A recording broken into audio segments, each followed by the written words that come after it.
Must have been an awful day for you. I'll sleep tonight. Well, that explosion will probably bring a crowd. I guess I better get out there. Do you have to go? I mean, can't you stay a while? Have a cup of coffee? What happened to your boyfriend? It's funny how you think you know someone and suddenly you don't. I told him to keep running.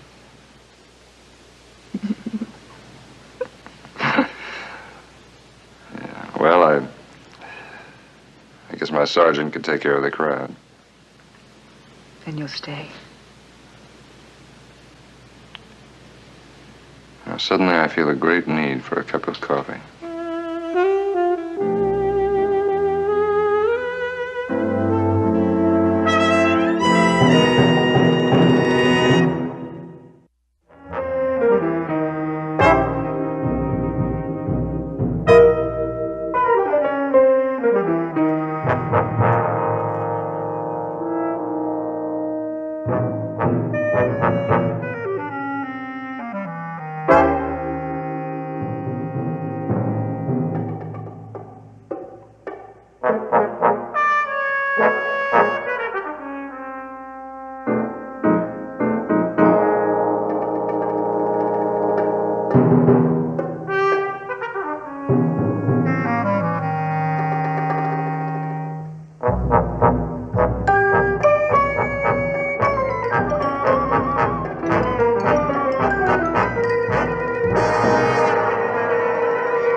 And that was The Fatal Impulse, a haunting reminder that sometimes the greatest danger comes from within.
We bring the classics back alive, golden stories that still shine, mystery, rhythm, style in the line, timeless movies with a soul-filled smile. At Silver Shadow Cinema, come feel the vibe, come feel the love. We restore the past, we light it up. So everybody move, let the credits run.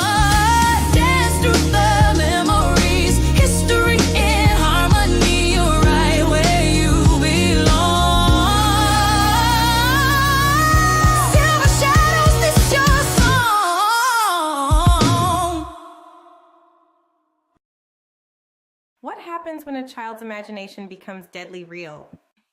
In this chilling early episode of Thriller, an 11-year-old boy escapes into a fantasy world, one where danger isn't just pretend, and when he picks up a real rifle, the line between imagination and reality disappears. I told you to point that gun away from me. Now do it.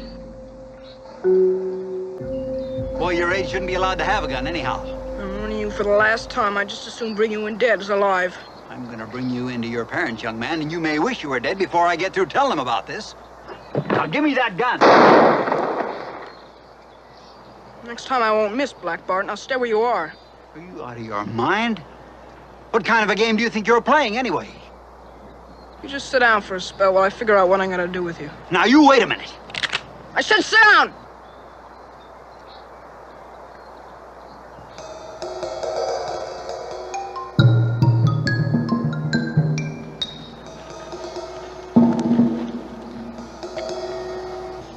I gotta think real hard about what I'm gonna do with you, Black Bart.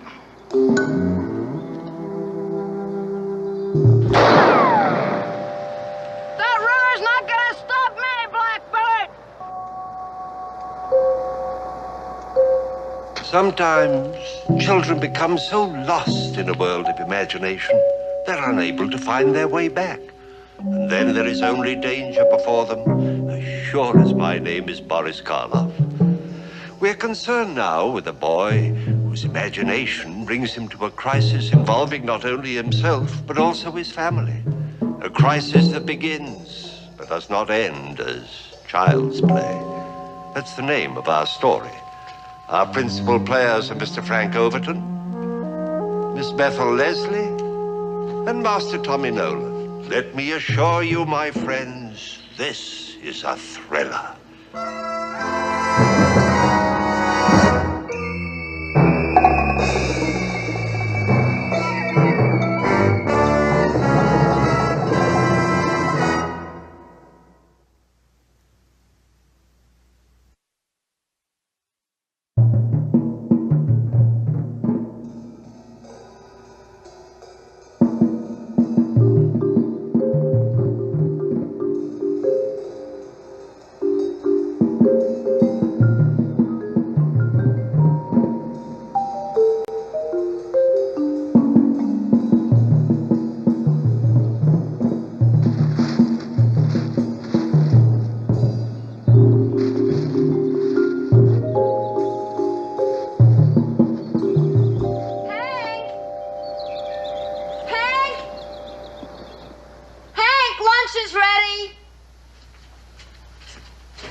Are you?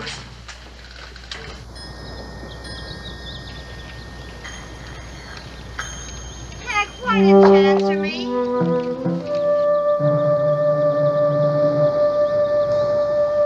What are you doing? Answer me, Hank! I can't!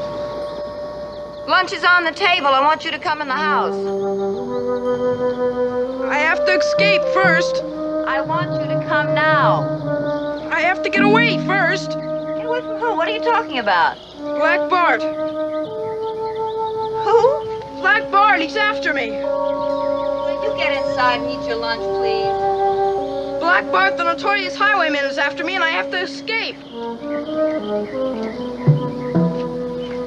Well, I think you lost him, Hank. He's nowhere in sight. Now, will you come in and get it? Your grub's getting cold. I am his mortal enemy, and he's after me on his horse. What are you going to do about it? If I can get across the gorge, I can escape. It's 1,000 feet down to the jagged rocks below. Will you stop it? Hank, please stop it. Hank!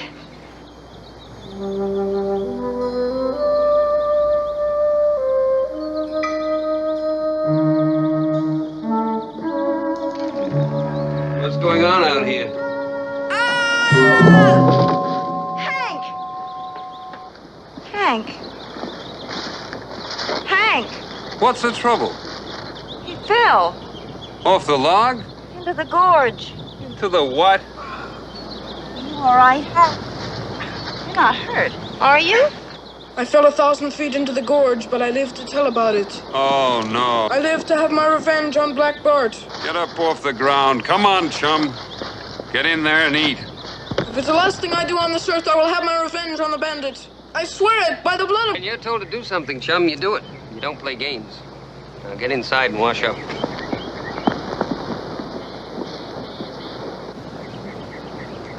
Your time is coming, Black Bart! What's the joke? me. I'm a joke. Well, you want to let me in on it? I don't know. Sometimes that boy's imagination gets the better of me. You said a bit, partner. I'll tell you how I fit the engine wars. Pretty silly, isn't it? Seems to me I got 2 young'uns on my hands this summer instead of just 1. For a minute there, it wasn't the least bit funny. Not funny at all. He can be vivid at times. I really could believe there was a gorge under this log. And if he did fall into it, he would get killed. I'm sure he thought so. That's even sillier. No, it isn't. Remember when you used to do things like that? I had better things to do with my time when I was 10. 11. So he is. I did those things when I was 11. They were real to me. I used to walk along a log like this and pretend it was the high wire in the circus or something with no net under it. Very daring of you, I'd say. I fell off the log. I had this minute of real terror. Till I touched the ground and I realized it had only been a foot away all the time. Funny. Exciting. When Hank fell there, I suddenly had this feeling he'd be hurt. Not in any way equal to the actual height, but in some way equal to the height of his imagination.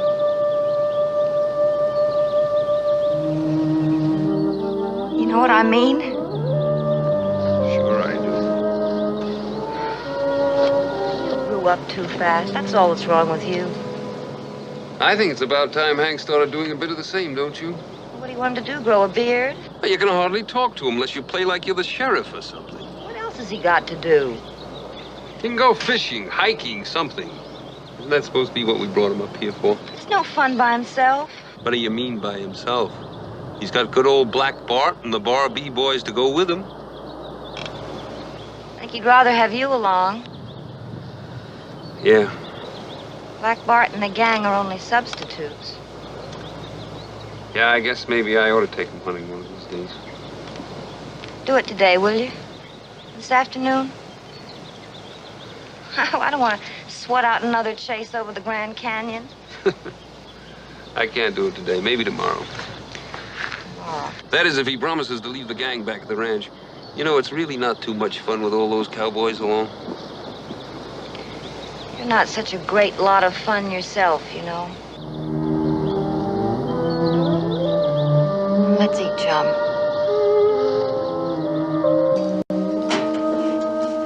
You know how to catch an alligator? An alligator. An alligator. You know what all you need to catch one is? I'll bite. What all do you need to catch one is? Well, you need a dull book and a telescope and a pair of tweezers and a matchbox. Okay. And you go out into the swamp where all the alligators are, and you find an old shack, and you go in and sit down and start reading the book. Reading. You start reading the book. And pretty soon, because it's such a dull book, you fall asleep. And then the alligator comes along, and because he's so curious, he starts reading the book, too. Reading. Yeah. And because it's such a dull book, pretty soon the alligator falls asleep, too.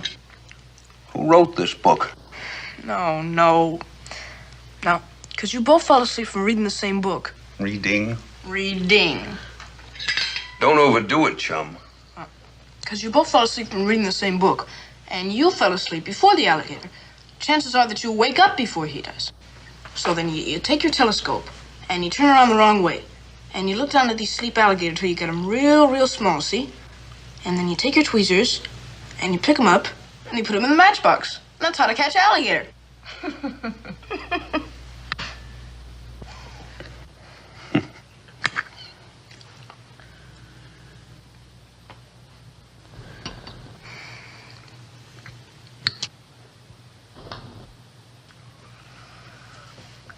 How'd you like to go hunting this afternoon, Hank? Gail. Your father wants to take you hunting with him. How about it? Yeah, I guess so. Sure. I'd like to take you hunting, Hank. Oh, that'd be great. The other day I saw these tracks out back there. Great big ones. Must have been a mountain lion at least, or maybe a bear even. Hank, I said I'd like to take you hunting. But I can't this afternoon. Your mother's a little bit confused. I guess she is. Why can't you this afternoon? I have a lot of work to do before I can start fooling around. You like to work? You don't work because you'd like to, particularly. It's a job. It's something you have to do. But you'd like to take me hunting, wouldn't you? You said you would. You can't always do just what you like to do, Hank. I don't think you ever do anything you'd like to do. You only do things you have to do. You ought to be grateful that I do the things I have to do. You wouldn't be up here in the first place. What?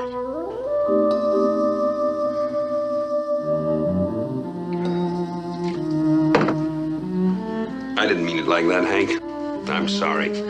What I meant was that if I didn't work, we wouldn't be able to afford this cabin for the summer.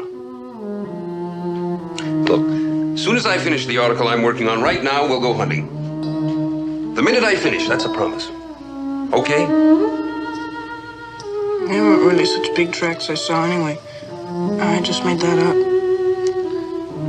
What they were really just squirrel tracks or something. Squirrels aren't much fun anyway. You better finish your lunch, Hank.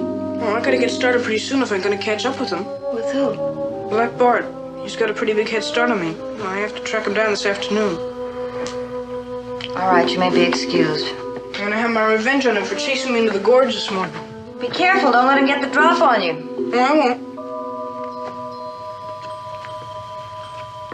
Gail, you know I have to get these articles written while they're still fresh in my mind. Why must you put me on the spot like that in front of him? He was on the spot, too. Didn't you notice that?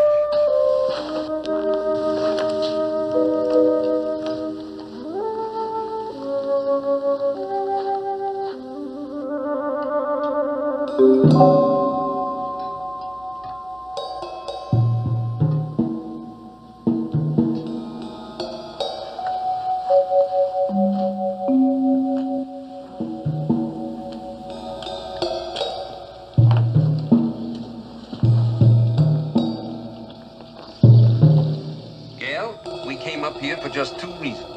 One, so you could get away from the city for a while. Two, so I could have the peace and quiet I need to finish this series with a magazine. There's supposed to be a third reason. We did not come up here to operate a summer camp for Hank. I realize he's bored with no other children to run with. I'm talking about Hank now.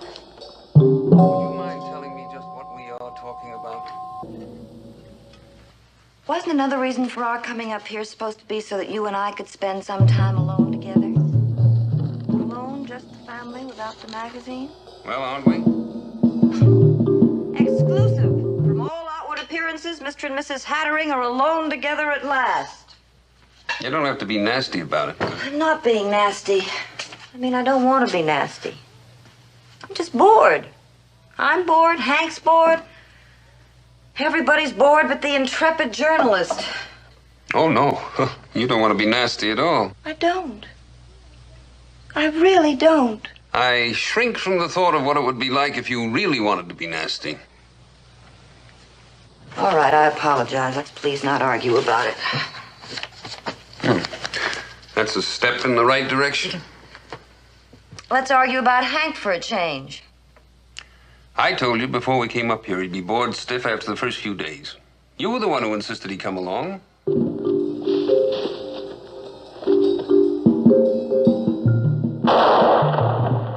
What's it gonna be, Black Bart?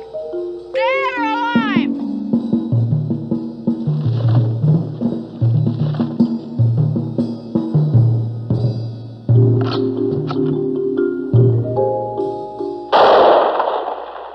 It would have been very simple just to send him back to that summer camp he was at last year. Just ship him off like a crate of oranges or something.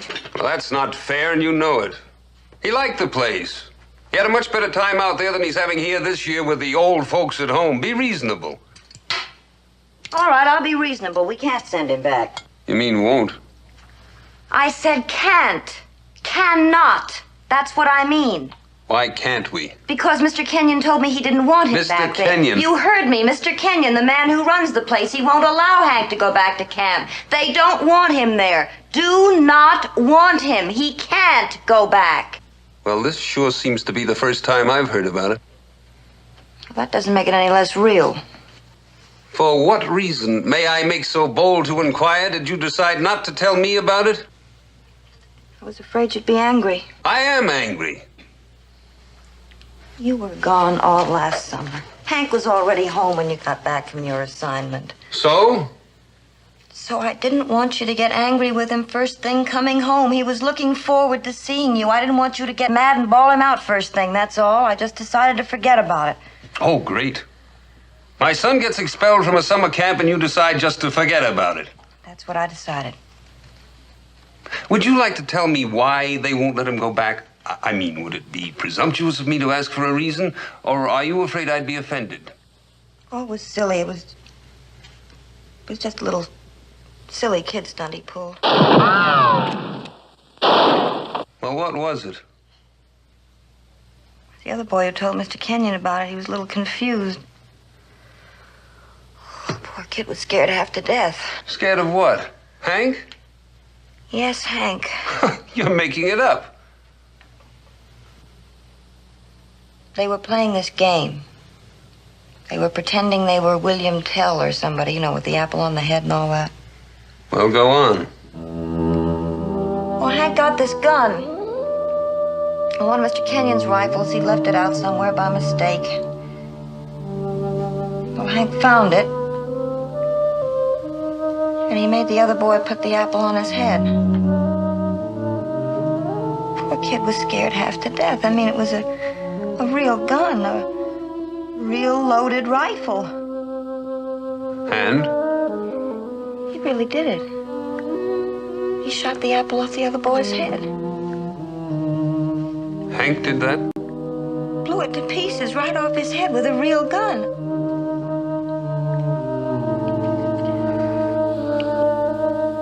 Well, you can hardly blame Mr. Kenyon for not wanting him back after that. I mean, he's got the responsibility of all those other boys, and something like that with a real gun.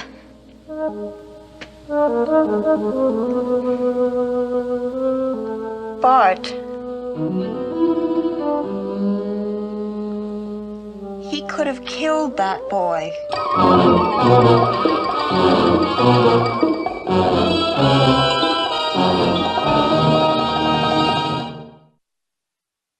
An isolated 11-year-old boy trapped in his parents' failing marriage escapes into a fantasy world filled with outlaws and a nemesis named Black Bart. Living in a mountain cabin where his father ignores him, Hank blurs the line between imagination and reality. After being kicked out of camp, he gains access to something dangerous. When his father refuses to take him on a trip, Hank goes alone, convinced he's hunting his imaginary enemy. As the story unfolds, his pretend game spirals into something darker, a psychological thriller that questions what's real until the final moment.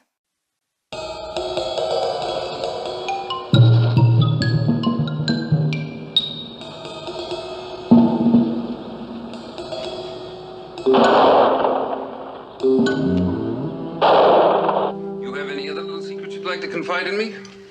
No. I mean, you can. You know I am a friend of the family. Bart, please. What happens to them is a matter of some small concern to me. One might say I'm almost a father to the boy. Almost. Not quite. What I'd like to know is what you expected to accomplish by not telling me what happened to Hank. I already told you. You were afraid I'd be angry? Yes. Angry at Hank? Yes. Or were you just afraid I'd be angry at you? I don't know what you mean. Somewhere you seem to have got the idea that every time Hank gets into trouble, I'm going to blame you. Don't you? Gail, it isn't a matter of whose fault it was. Fixing the blame is not important. I wish you believed that. Evidently, you don't. I'd like to. You certainly have a peculiar way of demonstrating that desire. What do you mean? I mean that you seem to be trying to make me feel that it was my fault that Hank almost shot someone last year because I can't take him hunting this afternoon. Perhaps I was. The connection between the two is tenuous at best, don't you think? Is it? Well, that's not important. What is important is that Hank must be made to understand that he can't get away with a thing like that. A little discipline is required.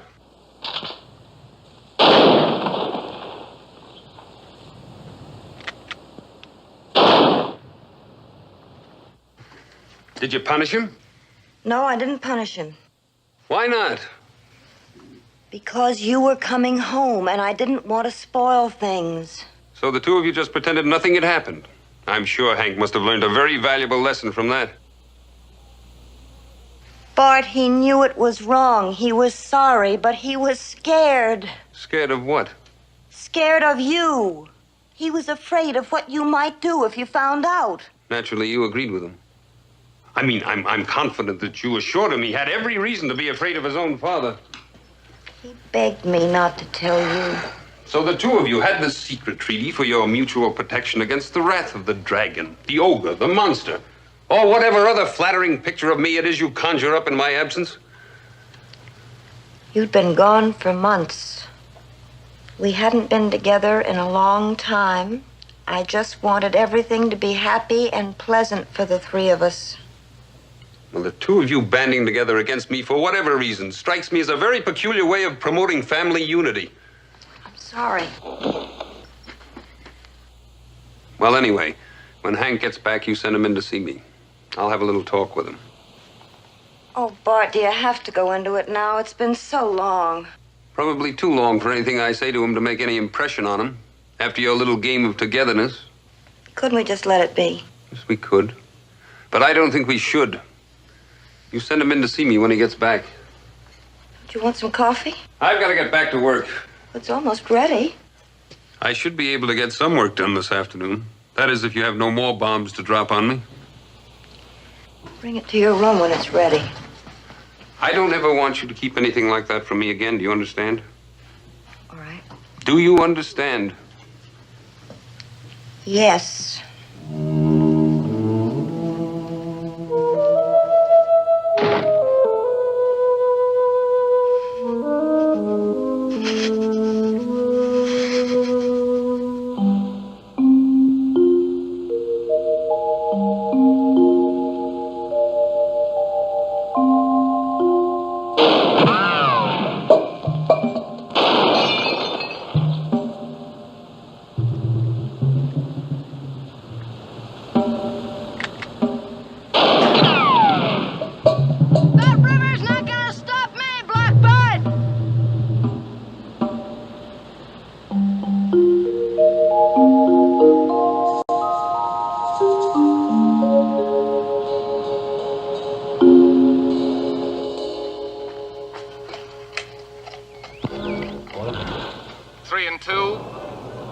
Fastball fouled away.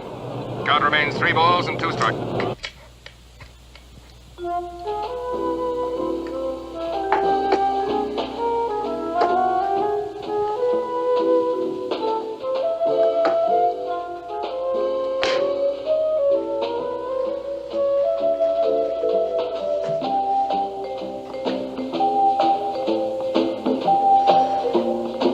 Turn off that radio.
What do you want? Bart, What is it? I'd like to talk to you. I'm very busy. It won't take long. Look, if it's about Hank, let's wait till I've had a chance to talk to him about it. It's not about Hank. Not directly, anyway. Well, what is it about? Would you like a separation? All right, Blackbird! Come on with your hands up! You haven't got a chance! Would you? I don't know. But you think I would, is that it? We're very rarely together anyway, Bart. Even when we're in the same house, the way you avoid me, we might as well be separated. I haven't been avoiding you. I've been working. It's one way of avoiding me. What do you want me to be, a streetcar conductor? Come home at 5 o'clock and put my feet up on the table? That's another way of avoiding me. If you want a separation, Gail. It's not what I want. What does anybody want? I don't know what I want anymore. I got your corner, Blackbird!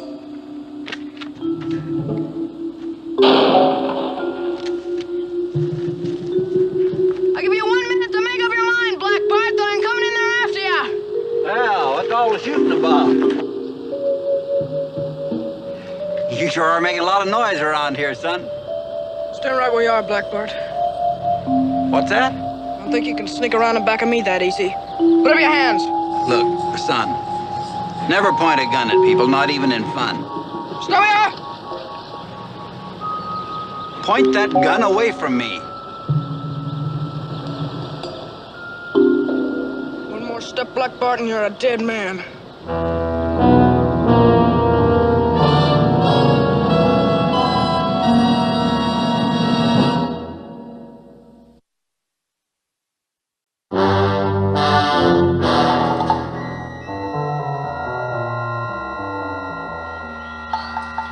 I told you to point that gun away from me. Now do it. Boy your age shouldn't be allowed to have a gun anyhow. I'm warning you for the last time. I'd just as soon bring you in dead as alive. I'm gonna bring you into your parents, young man, and you may wish you were dead before I get through telling them about this. Now give me that gun. Next time I won't miss, Blackbird. Now stay where you are. Do I really treat you so badly? Do you honestly know how you treat me? I was under the impression that we live fairly well. Of course we live well. Please don't try to bring everything down to the level of logistics. Somehow you always manage to put me in the position of seeming ungrateful to you. I'm not. I'm glad you're successful. I'm glad you make enough money to pay for the things we have, but that's not what I mean. What do you mean? Oh, Bart, come off it, will you? I want you to listen to me. I am listening. Oh, thanks. What do I get? 3 minutes? Sorry, your time's up? All right, I won't listen if you're going to be nasty about it. I'm sorry. I don't want to be nasty. Are you out of your mind? What kind of a game do you think you're playing, anyway? You just sit down for a spell while I figure out what I'm going to do with you. Now, you wait a minute. I said sit down!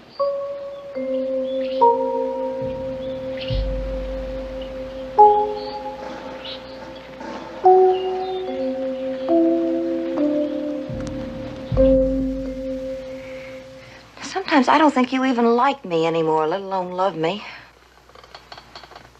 I love you. I know you did once.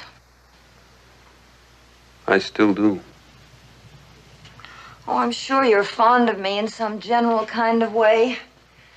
Like you get attached to things that have been around a long time. If I left, you'd be vaguely aware that something was missing, but you wouldn't really know what it was. Do you want to leave? I want what you want, Bart. I guess I just want the chance to make your life a happy one, if that means anything to you. It does. Very much. Then tell me what you want me to be. I don't know. You don't seem to have much use for me the way I am. What do you expect from a wife? You want a housekeeper? A kind of governess for your son? A woman of convenience? Is that all you want from me? I'll be that for you. I'll be all those things for you. But you have to let me know they're important to you. You have to tell me they're important, Bart. You have to tell me they're necessary. I want to participate. I have to be needed. You are. You're needed. I gotta think real hard about what I'm gonna do with you, Black Bart.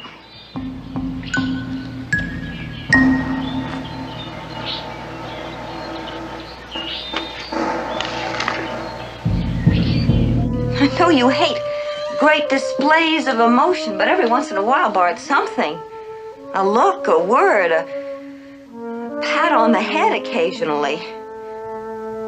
It doesn't take much to make me happy. It really doesn't. I don't know how long it's been since you touched me. But even that's all right. I can get along without that if I only knew that you wanted me in other ways. I want you.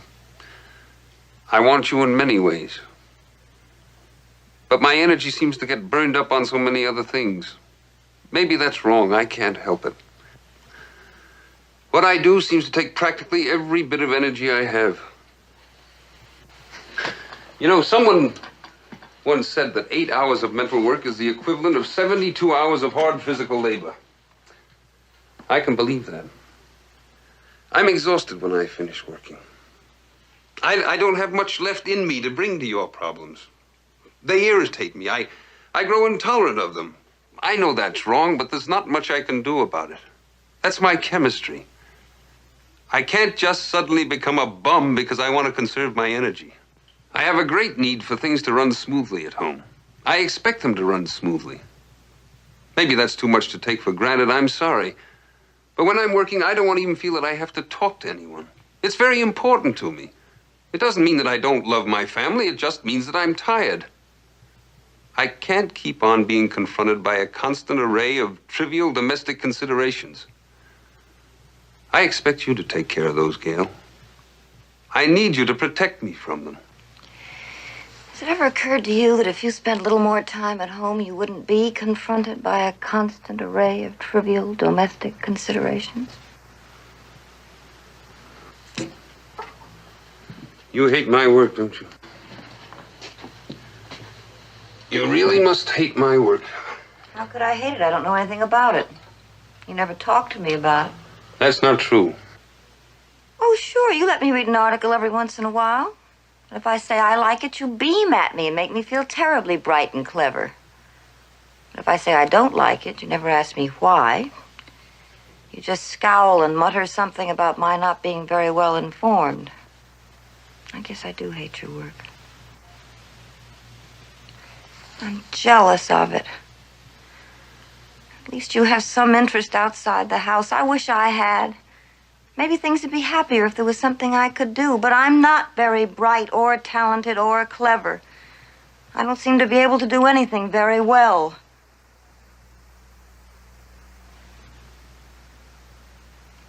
But the only thing left we have in common is Hank, and we can't even talk about him anymore without fighting with each other. Just how long do you intend to keep on with this little game of yours? Just gotta figure out what I'm gonna do with you. What about Hank? What about him? Where would he live if we were separated? Well, I suppose he'd live with me. I wouldn't want to fight about it, but I don't think he's very used to living with you. Do you want a separation? Please don't make me the one who has to want it. If we separate, let's try to do it by mutual agreement. It's the first thing we've done together in a long time. But I'm the one who has to make the decision, is that it? So you can feel that I'm throwing you out. I have no intention of throwing you out. I leave peacefully. Look, you can't solve all the problems of a lifetime in one conversation. Do we have to decide now? Here, today, this minute? What do you want me to do? Just go on like this? Because there isn't any easy, happy solution? We have to decide sometime. I know. Can you end 12 years of marriage with no more thought than that? Oh, I've been thinking about it for 3 years. You've been thinking about leaving me for 3 years? Yes. That kind of hurts. You can hurt me very much if you try. Can I? I'd be glad if I could even do that. I didn't know I could reach you at all anymore. I can't make you happy. It's comforting to know I can at least hurt you. That's something anyway. We could just go on hurting each other for the rest of our lives. I don't want to hurt you. I don't want to be hurt. I want time to think about it. I need time to think about it. I don't want a separation, Bart. I really don't want one. I just want to participate in your life. I want to share things with you. I want to see things you see. Hear things you hear. I'd even like to make love to you occasionally.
I thought maybe I would take Hank hunting. I'll call him. Hey! Hey, where are you? Hey!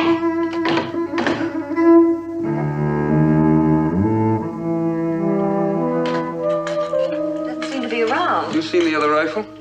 Isn't it in the rack? No.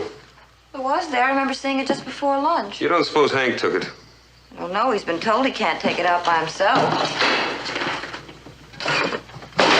There are shells missing. You know, I did hear some shooting out there a while ago. I didn't think anything about it. Where was he going? You remember at lunch? What was he going to do? He was going after that bandit character of his. Black Bart. Bart, that's you. I caught the name. Listen, this is more than child's play. He's taking out his resentment towards you on this Black Bart person. In his mind, it's you. It's like he's out there hanging you in effigy. That's ridiculous. You know how his imagination works. Come on, we gotta find him.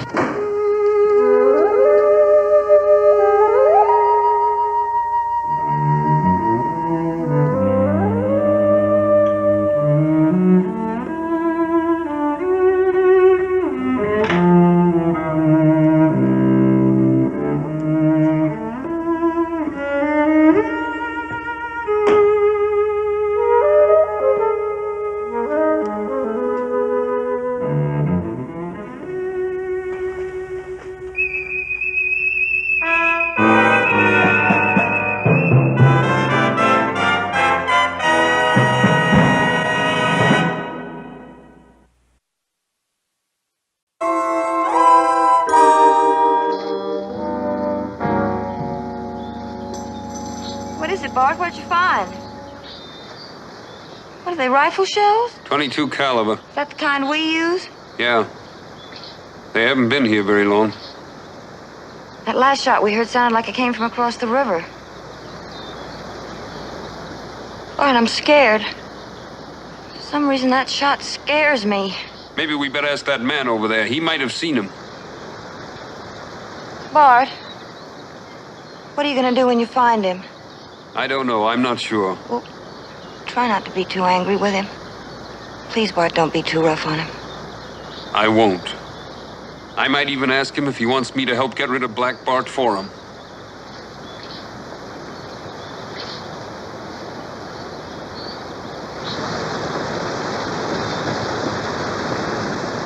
Hey there.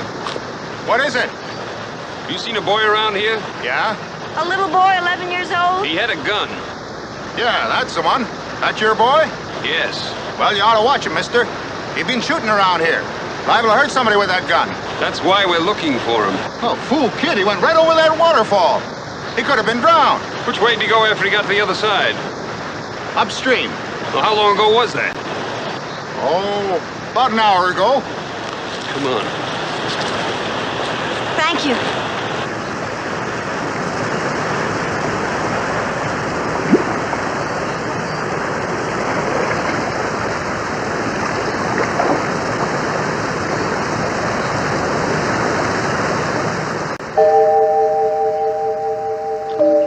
There's only one chance for you to save yourself, Black Bart. Do you mind telling me what you're talking about? I'm gonna give you one last chance to clear yourself. Clear myself of what? For your foul deeds, Black Bart. Ridiculous. You want to take that chance? Why not? I can play games as well as anybody else, I suppose. What is it? Put this on your head. Put this on my head? Yeah, put the apple on your head. Well, if you don't mind, I'd just as soon eat it. I'm getting hungry. You want your chance or not, Black Bart? All right, so I put it on my head. What's it supposed to mean? It's gonna prove whether you're innocent or not. Of all my foul deeds? Yeah, it's like William Tell. William Tell? They made him shoot the apple off his son's head. You mean to say you want to shoot this apple off my head with that gun? I haven't got a bow and arrow. Well, thank God for that. Put it on your head. Are you serious? I'm a very good shot. I don't care how good a shot you are. Put the apple on your head. Look, what are you trying to prove? I'm gonna prove whether you have faith or not. What? If you have faith, it'll prove you're innocent, and I'll let you go free without hurting you.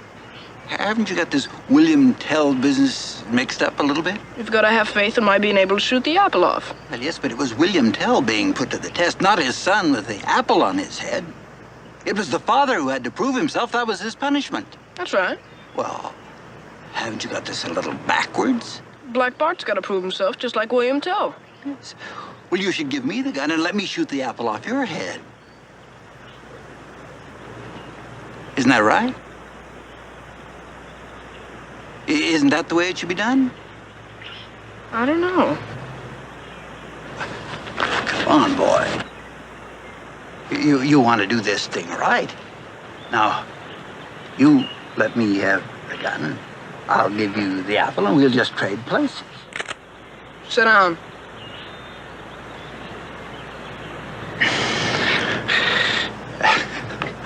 Look, I'm just trying to explain that it's the father who shoots the apple off the son's head. This time the tables are turned, Black Bart. Oh, now, wait a minute. Put the apple up. If you flinch or try to duck away or won't do it, that'll prove you don't have faith, and are therefore guilty of all your foul deeds. Then you'll get hurt yourself instead of the apple. That does it.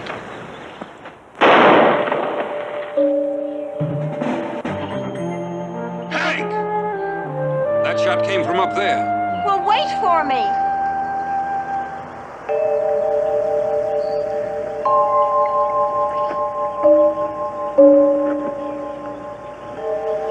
Now put the apple on your head.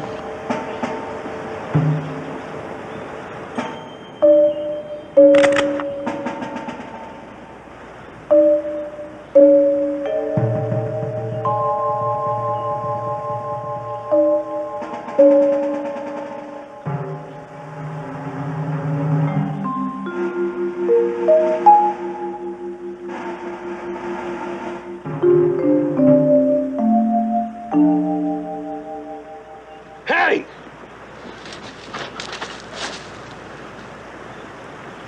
What are you doing? Listen, mister, whoever you are, please don't upset this kid. Just please don't make him nervous. Will you tell me what's going on here? I'm supposed to be somebody called Black Bart.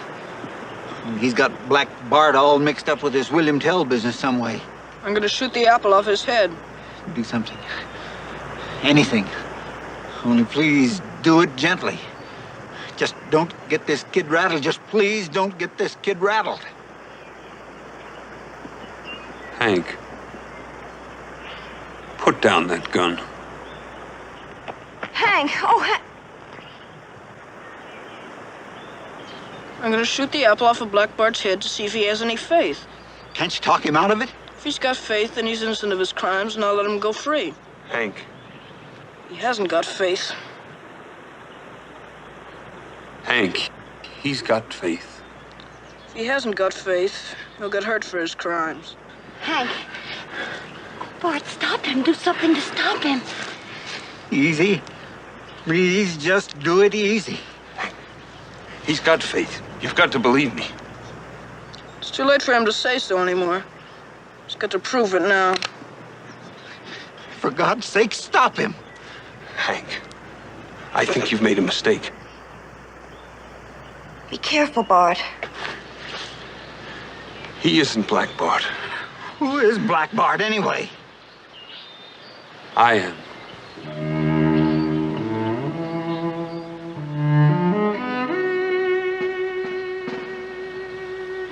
I'm Black Bart. Isn't that right, Hank?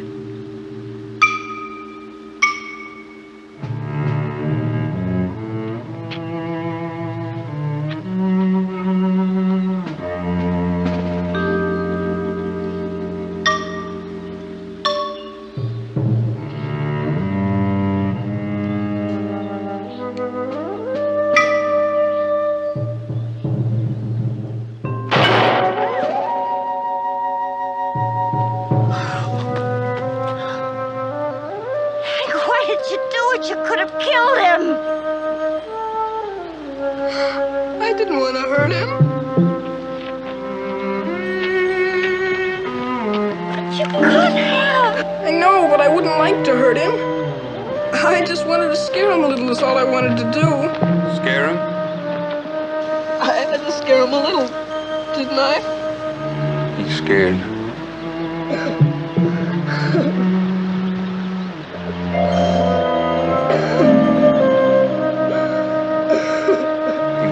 Scared.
Child's Play isn't just about suspense, it's about neglect, isolation, and the dangers of ignoring a child's emotional world.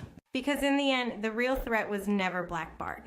It was the consequences of a boy left alone with his imagination and a loaded weapon. If you enjoy classic psychological suspense and vintage thriller episodes, don't forget to like and subscribe for more breakdowns.